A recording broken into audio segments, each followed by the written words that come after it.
Gloire à Dieu, gloire au Seigneur, que son nom soit béni, que son nom soit glorifié. Nous commençons un nouveau thème aujourd'hui que nous avons intitulé « Une minorité majoritaire ». Une minorité majoritaire. Tel est le thème que nous commençons pour notre étude aujourd'hui. Nous sommes dans le psaume 3. Psaume 3. Voilà des alliés, passage na biso. Il y a Matthieu au psaume chapitre 3. Voilà. Nous sommes dans le psaume chapitre 3. Celui dans le psaume sans donner les versets, ça veut dire que tout autant la psaume wana nyonso. So si passage à Bible, par exemple, tout autant na Matthieu 5. Sans donner les détails des versets, ça veut dire que c'est tous les versets les a concernés. Tout en donc psaume chapitre 3, donc on commence au premier jusqu'au dernier verset. Je vais lire au nom de Jésus-Christ.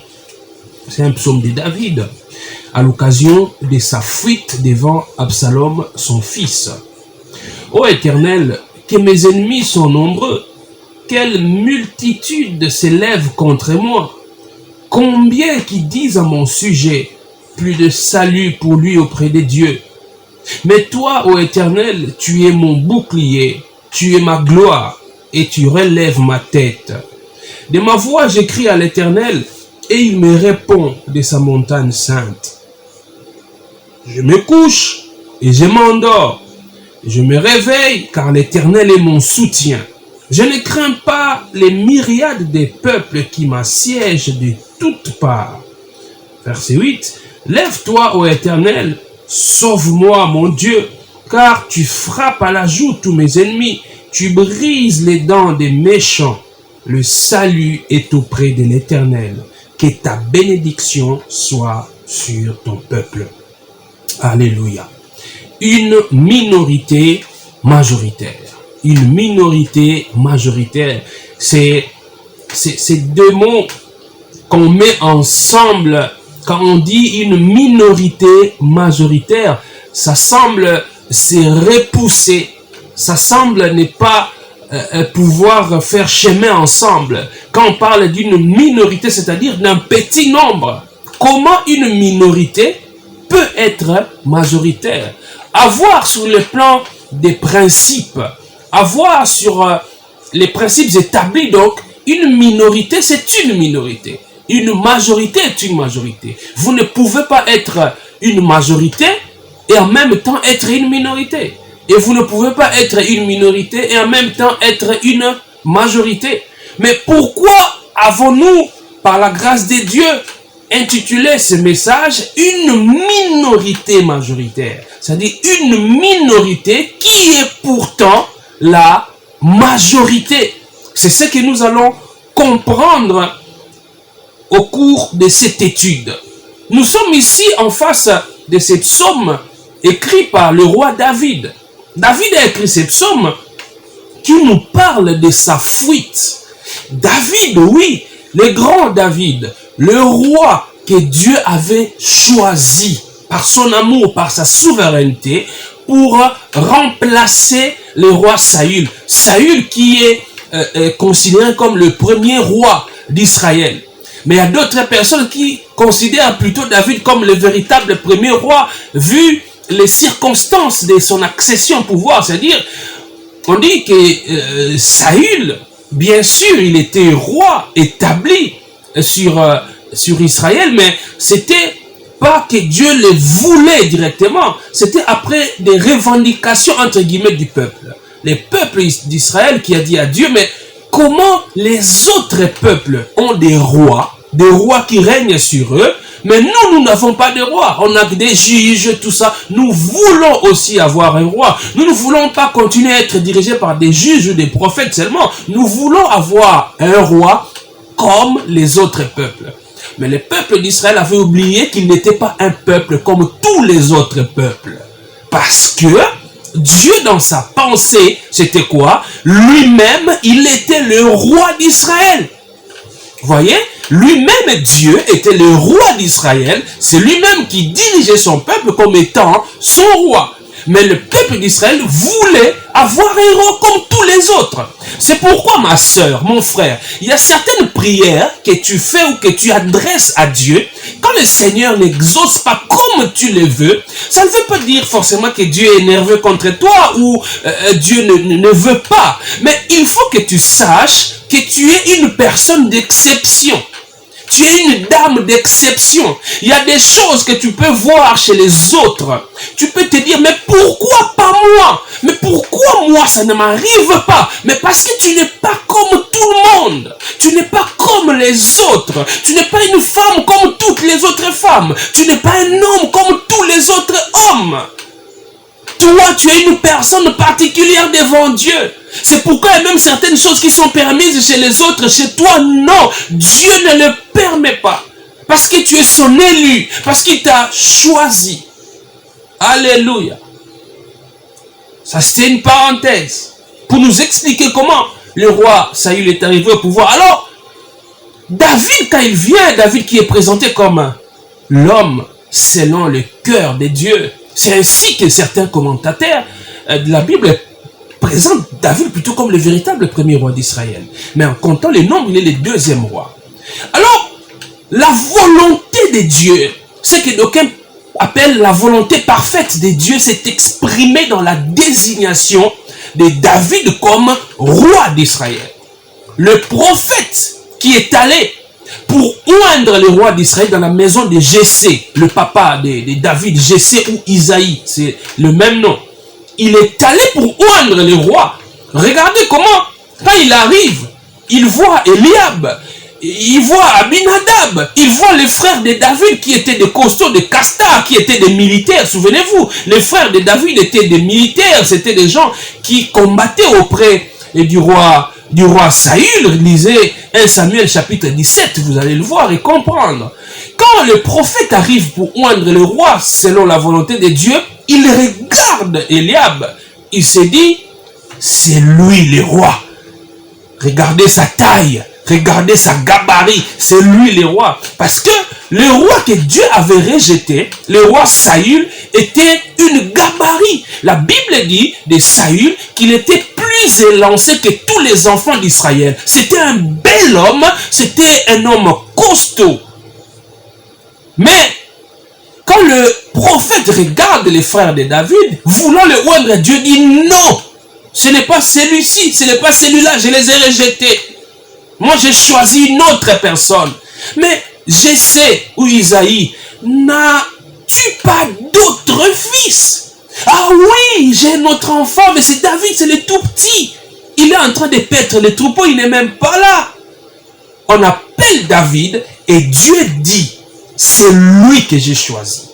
On voit un jeune homme, David, avec un visage innocent. Quelqu'un qui n'a jamais fait la guerre comme ses frères.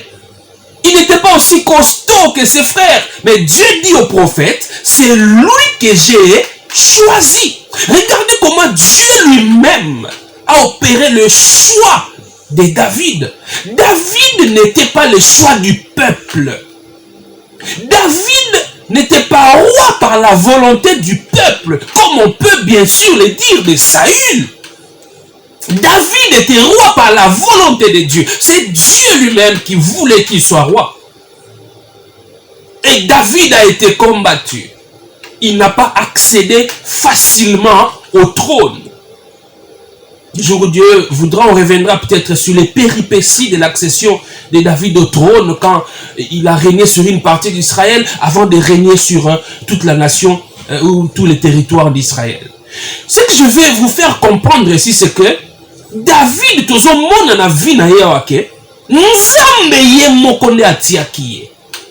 Ezaki, nzambe azaki influencé par mutute. Nzambe atiaki David te na ndenga kokinela. Omoni ndenge Saül bon, nzambe c'est nga mona roi na bino. Nga mona yiko continuer ko za roi na bino ba bité. Biso to lingi to za appel na roi mokonzi ndeti ba peuple ya bamboka misusu. Nzambe bien OK, le cas bon ça va. On va faire votre volonté. Bon, on va prendre Saül, c'est lui qui va être roi sur ses peuples. Mais David, c'était le choix de Dieu lui-même. C'était pas forcé ou poussé par les peuples. Mais curieusement, ce roi choisi choisi par Dieu, établi par Dieu, a connu un problème sérieux, un problème dont il pouvait mourir, un problème qui pouvait lui donner même un AVC, un problème qui pouvait l'accabler des soucis jusqu'à l'emporter. David a connu une rébellion. Une rébellion qui vient de qui? Mais une rébellion qui vient de son fils, son sang, son enfant, Absalom. Absalom s'est révolté contre son père. Il s'est levé contre son père. Et dans ces psaumes, chapitre 3, David est en train donc de parler de sa fuite. Ce qui lui est arrivé parce qu'il a fui. Absalom voulait tuer son père. Vous imaginez, le roi établi par Dieu, Absalom voulait le tuer. Et Saül a fui pour sauver sa vie. C'était douloureux pour lui. David était donc en fuite avec vraiment peu de chances de s'en sortir. Il n'y avait pas beaucoup de chances pour que David puisse s'en sortir. Malgré qu'il a été établi par Dieu lui-même. Il était là par la volonté de Dieu. Combien de gens ne sont-ils pas combattus? Des combats qui s'élèvent jusqu'à te pousser à te poser des questions. Mais est-ce que ça c'est vraiment la bénédiction de Dieu? Suis-je là vraiment par la volonté de Dieu comme je le pensais? Alléluia. Être établi par Dieu, être dans une position voulue et permise par Dieu ne veut pas dire que vous ne rencontrerez plus de combats. Alléluia. Tu es pasteur par la volonté de Dieu. Ça ne veut pas dire que tu ne rencontreras plus de combats. Tu as eu cette promotion au boulot par la volonté de Dieu. Tu as été nommé au gouvernement par la volonté de Dieu. Tu as été nommé dans ces cabinets-là par la volonté de Dieu. Ça ne veut pas dire que tu n'auras plus de combats. David, établi par Dieu lui-même. Mais une rébellion s'est levée contre David. Alléluia. Et au verset 2 de ces psaumes, on va essayer de s'attarder là-dessus aujourd'hui. David dit, « Ô Éternel, que mes ennemis sont nombreux. Quelle multitude s'élève contre moi. Que mes ennemis sont nombreux. » C'est-à-dire, mes ennemis, ils sont majoritaires. Et moi, je suis minorisé. C'est pourquoi on a intitulé ce message. Une minorité majoritaire. Nous comprenons et nous allons comprendre par ces textes que David, bien qu'étant minorisé, ayant la minorité, mais en réalité, c'est David qui avait la majorité. Pourquoi? Parce que David était avec Dieu. Je vais te dire aujourd'hui, ma soeur, mon frère, tu peux être mis de côté, mise de côté. Tu peux être minorisé. Tout le monde peut se lever contre toi. Tout le monde peut être contre toi. Mais si tu as Dieu avec toi, si le Seigneur Jésus-Christ est de ton côté, c'est toi qui as la majorité en réalité. Alléluia. Si le Seigneur est de ton côté, c'est toi qui es majoritaire. Les choses de Dieu ne se passent pas forcément comme ça se passe en politique. Parce que pour que nous comprenions peut-être cette notion de minorité, de majorité, il faut avoir l'image du Parlement. Vous voyez, dans un pays, au Parlement, c'est la personne ou le parti ou regroupement politique qui détient la majorité, qui dicte sa loi, entre guillemets. Si vous avez la majorité au Parlement, vous allez mener à bien vos réformes. Si vous avez la majorité au Parlement, vous pouvez changer, modifier, faire voter des lois. Mais si vous êtes minoritaire, vous allez subir la dictature de la majorité.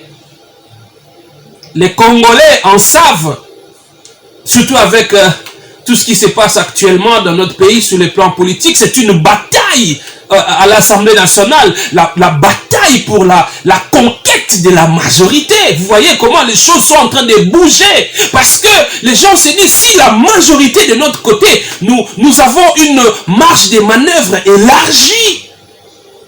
Alléluia.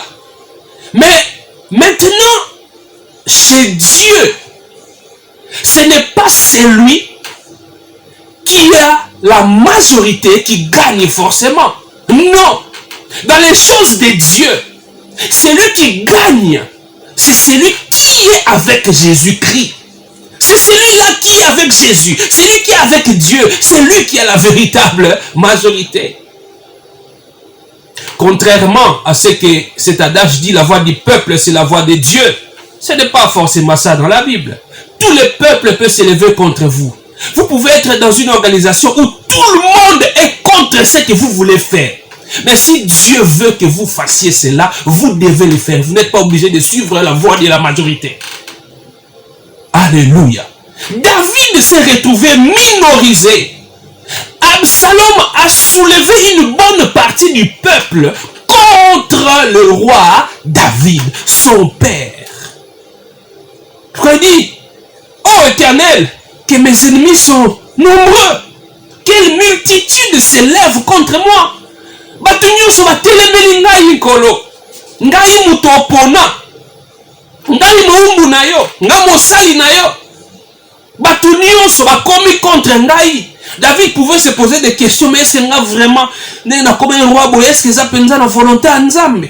Mais nengeni mwana nanga ko telemela ngai. Nengeni une bonne partie ya peuple na ngai, peuple nga na lingi, bakoko koma contre ngai parce que entraîné, intoxiqué par Absalom. Mais David, c'est lui qui avait la véritable majorité parce qu'il était avec Dieu. David qui, en disant cela dans le verset 2, il a réalisé que sur le plan organisationnel, sur le plan des principes comme ça, à regarder ce qui lui arrivait, il n'avait pratiquement aucune chance de s'en sortir. Parce que la rébellion montée par Absalom, la rébellion montée par son fils était tellement bien organisée. C'était une rébellion bien organisée que David avait peu de chances de s'en sortir. Il y avait plus de chances que David puisse mourir. Il y avait plus de chances qu'il soit banni à jamais. Tellement la rébellion de son fils était très bien organisée. Mais David s'est rendu compte d'une chose, que malgré que la rébellion montait contre lui, malgré que c'était une très bonne organisation montée par son fils Absalom contre lui, il s'est rendu compte d'une chose, que Dieu était de son côté. Alléluia. Il s'est rendu compte d'une chose, que son salut ne viendrait que de l'Éternel. Il l'a dit. Il l'a dit. Les gens, ils criaient, les gens disaient de David, plus de salut pour lui auprès de Dieu. Les gens pensaient même que Dieu l'avait rejeté. Nous le verrons peut-être prochainement. Tout le monde était contre lui. Mais lui-même, il était convaincu d'une chose, que le Seigneur était avec lui. Voilà ce qui est essentiel. C'est la conviction que tu as dans ton cœur. La foi que tu as. Malgré ce qui t'arrive, malgré ce que tu traverses, tu peux vivre une trahison. Les gens peuvent se lever contre toi. Tout le monde, la majorité du peuple, la majorité des gens, la majorité de tes amis, la majorité des membres de ta famille peut être contre toi. Mais quelle est la conviction que tu as dans ton cœur? Es-tu convaincu que Dieu est avec toi? Si tu es convaincu, si tu as la foi que tu es du bon côté, tu es avec Dieu, c'est là que tu dois trouver ta consolation. C'est de là que tu vas puiser ta force. Malgré ce qui arrive, même si tous les sorciers du quartier se lèvent contre moi, même si toute ma commune qui est contre moi, mais Dieu est avec moi. Cela me suffit. Alléluia. Si Dieu est pour nous, qui sera contre nous? Si Dieu est pour nous, dit la Bible, qui sera contre nous? Ça ne veut pas dire que quand Dieu est pour toi, les gens ne seront pas contre toi. Ce passage de la Bible veut dire que quand Dieu est avec toi, quand Dieu est pour toi, quand il soutient ce que tu es en train de faire, même si le reste du monde se lève contre toi, tu ne dois pas te laisser ébranler parce que toi, tu as la véritable majorité avec Dieu. Alléluia. Oui. Dans ce projet que tu veux lancer, les gens peuvent être contre toi. Ils peuvent te dire, mais c'est une folie ce que tu veux faire là. Mais est-ce que tu as bien réfléchi sur cette décision que tu es en train de prendre? N'es-tu pas devenu folle? N'es-tu pas devenu fou? Tout le monde, même tes plus proches collaborateurs peuvent être contre toi. Mais si tu es convaincu dans ton cœur, si le Seigneur dépose cette conviction dans ton cœur, que lui, il est avec toi, vas-y, fonce, fais-le. Car la victoire est du côté de ceux qui sont avec l'Éternel des armées. Du côté de ceux qui sont avec Jésus-Christ. Alléluia. David, combattu par son propre fils. Alléluia. Une rébellion bien montée, bien organisée. Mais David se dit, je ne serai pas anéanti. Car moi je crie à l'Éternel, parce que l'Éternel est de mon côté. Quelle que soit la perfection du complot, quelle que soit la bonne organisation du complot, tu dois savoir que Jésus-Christ est là. Je dis, Jésus-Christ est là. Il est avec toi. Lui qui a dit, voici, je suis avec vous tous les jours jusqu'à la fin des temps. Il est là. C'est lui qui te dit, ne crains point, ne crains point. Il est là. C'est lui qui te garde. C'est lui qui te protège. Jésus-Christ est là. C'est pourquoi la Bible dit, dans Ésaïe, on va lire rapidement. C'est un passage que vous connaissez très bien. Il y a même des gens qui connaissent ce passage, mais ne l'ont jamais lu eux-mêmes. Tellement que c'est un passage connu. Tout le monde en parle. Ésaïe chapitre 54. Verset, je crois que vous avez deviné le verset. Ésaïe chapitre 54, verset 17. La Bible dit, toute arme forgée contre toi sera sans effet. Et toute langue qui se lèvera en justice contre toi, tu la condamneras. Tel est l'héritage des serviteurs de l'Éternel. Tel est le salut qui leur viendra de moi, dit l'Éternel. Toute arme forgée contre toi sera sans effet, dit la Bible. Oh, j'aime cette expression. Oh, je ne préfère pas les versions qui parlent des armes dressées.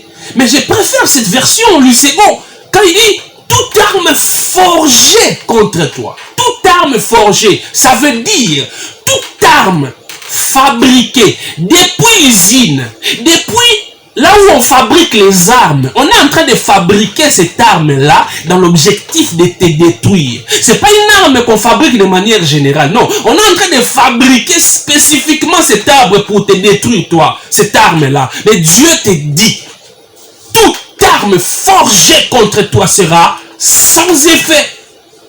Alléluia.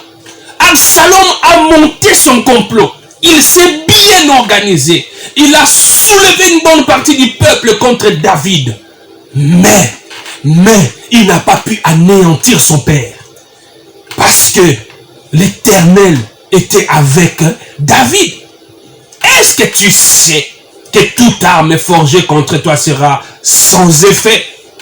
Ça, c'est ton héritage. Es-tu serviteur de l'Éternel? Es-tu enfant de Dieu? Si tu l'es, le Seigneur m'envoie te dire aujourd'hui que toute arme forgée contre toi sera sans effet. Toute langue qui se lèvera en justice contre toi, tu la condamneras parce que c'est ton héritage. Alléluia. Alléluia. David, il a fait face un complot terrible. Terrible, mes frères, mes sœurs. Un complot, je vous l'ai dit, orchestré par Absalom. Oui, Absalom, son propre fils. C'est lui à qui David a donné naissance, la vie. Mais il se lève contre son père. Vous savez, il y a certains mal qu'on peut vouloir vous faire ou qu'on peut vous faire. Vous pouvez ressentir de la douleur. Mais cette douleur peut être amortie par... quand vous pensez, par exemple, bon, c'est pas quelqu'un de ma famille, c'est pas mon proche, c'est quelqu'un que je connais pas. Mais quand le complot est orchestré, ourdi, contre vous, par quelqu'un qui vous est proche, David ici, c'était son fils. Vous imaginez la douleur que David pouvait ressentir. Tant que mouton telemela yo, mouton luko mabe, et ça mouton yo olingami. Ah David ezali mwana na ye. Mouton telemela na musala, et ça mouton yo kotisa na entreprise wana. Et ça mouton yo okenda ko luka patron, obondela baboya kiye. Mais yo o plaida pour la mouton wana. Te bozwaye. Nayebi, au salagoudou va témoignage à bien, parce que c'est quelqu'un qui t'était proche. Au pleda, à Zupe Moussala, à Bandiko Mata. Mais Lelo, alingi a défenestré yo. Lelo alingi a longola yo na Moussala wana. Mais yo do bundela ye. Quelle douleur on peut ressentir. Moi na onga na zui, na lakisi Moussala. Na lakisi nyonso onga na yebaki. Moi na koli. Mais à Balou Kelingai, quelle douleur on peut ressentir. Ndeko nangai, mwana mama nanga, mwana papa nangai, mwana mama leki nangai, ndeko nangai ya famille. Mais tala makambazo lukela ngai, et ça la kapasi. Mwana onga na zui, na bokoli na ndaku nangai, azalaki mwana mukie, koli mwana na lakisi ye kibo mwasi na lakisi ndenge mwasi azalaka ndenge mwasi amipetolaka. Mais lelo alilia botolanga libala, mais lelo azoko se permettre kobima na mobali na ngai. Quelle douleur on peut ressentir quand le mal vient d'une personne qu'on a aidée, quand le mal vient d'une personne que l'on connaît très bien. David a dû avoir très mal. Il a eu très mal. Ça venait de son proche. Tu es peut-être dans ce cas, victime d'une trahison, victime d'un complot, orchestré par quelqu'un que toi tu as aidé. Oui, ça fait mal. Oui, ça fait mal. Et surtout, quand cette personne arrive à convaincre tout le monde que toi tu es mauvais. Tu imagines, il arrive des situations comme ça. Toi tu es dans les bons. Tu n'as rien fait de mal. Tout ce que tu as voulu faire, c'est aider. Tout ce que tu as voulu faire, c'était dans le cadre de la famille, dans le cadre de l'amitié. Mais tu vois les gens se tourner contre toi, se retourner contre toi. Et on soulève tout le monde contre toi. Tu peux te dire, mais finalement, est-ce que c'est moi qui ai tort ou quoi? Je n'ai voulu que aider. Je n'ai voulu que faire du bien. Nasalaki yango parce que nayebi ka ndeko nanga. Nasalaki yango parce que nayebi ka master nangai. Asa mutu nangai. To galérer ensemble. Na yeli makamto vivant na vie yango na lingi pe na relever niveau na ye.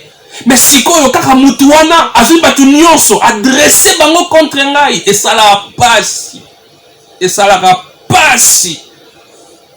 Ba minoriser yo. Ba tie yo mupanzi. Et ça même na ba bisika musoko kasuko kendete.